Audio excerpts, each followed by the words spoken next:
দুই নির্মাণ শ্রমিকের মোবাইল হাতিয়ে নিল চোর। ঘটনাটি ঘটে ঊনকোটি জেলার কৈলাসহরস্থিত পাইতুর বাজার এলাকায়। ঘটনার বিবরণে জানা যায় যে ওই এলাকায় সরকারি বিল্ডিং নির্মাণের কাজে যুক্ত দুই নির্মাণ শ্রমিকের দুটি মোবাইল চুরি করে চম্পট দেয় চোরের দল। শ্রমিকেরা জানায়, প্রতিদিনের মতো বুধবার সকালে রাখু দাস ও তার সহকর্মী সাগর দাস পাইতুর বাজারে এসে যথারীতি বিল্ডিং নির্মাণের কাজে যোগ দেয়। কাজের সময় মোবাইল দুটি নির্দিষ্ট স্থানে রেখে কাজ করছিল। এমত অবস্থায় কিছুক্ষণ পর মোবাইলের প্রয়োজনে মোবাইল নিতে গিয়ে দেখতে পায় মোবাইল দুটি নেই।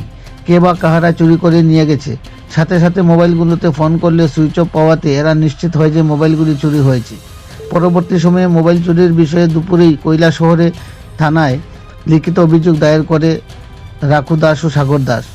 জানা গেছে, রাখু দাস ও সাগর দাসের বাড়ি কৈলাসহরস্থিত সন্তৈল এলাকায়।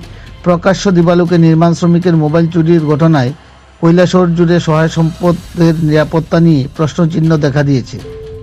উক্ত ঘটনায় গোটা কৈলাসহর জুড়ে রীতিমতো চাঞ্চল্য ছড়িয়ে পড়ে। এখন দেখার বিষয়, নির্মাণ শ্রমিকদের চুরি যাওয়া মোবাইল উদ্ধারে কৈলাসহর থানার পুলিশ কী পদক্ষেপ গ্রহণ করেন। কৈলাসহর থেকে নিজস্ব প্রতিনিধির রিপোর্ট, শ্যামলী ত্রিপুরা। এখানে আমরা এসে এখানে মোবাইল রাখছি দেখা বলতে কাজ করতে আসি এখানে।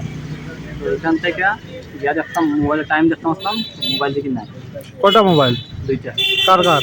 আমার আমার লোকের। তোমার সহকর্মী? তোমার নাম কি? আমার নাম রাখু দাস। রাখু দাস। আর তার নাম? সাগর দাস। কোন বাড়ি তোমরা? সন্তোষ। সন্তৈল। মোবাইলটা কত টাকার আসলো? 15,000। একটা আছে 15,300 আর একটা আছে 16,000। তো এখন এই নাম্বারে রিং করেনি, মোবাইল সুইচ অফ দেখায়। কোনো সন্দেহ আসেনি? সন্দেহ তো কেউ পয়সা যেমন দেখছি না আমি। কতদিন ধরে এখানে কাজ করো? কেন বুঝলে তো একটা মাস। তোমরা নির্মাণ শ্রমিক না? কি চাইবা এখন? তো মোবাইল দিয়ে পাইলে তো ভালো। থানাত কেস দিছ নি? হোক।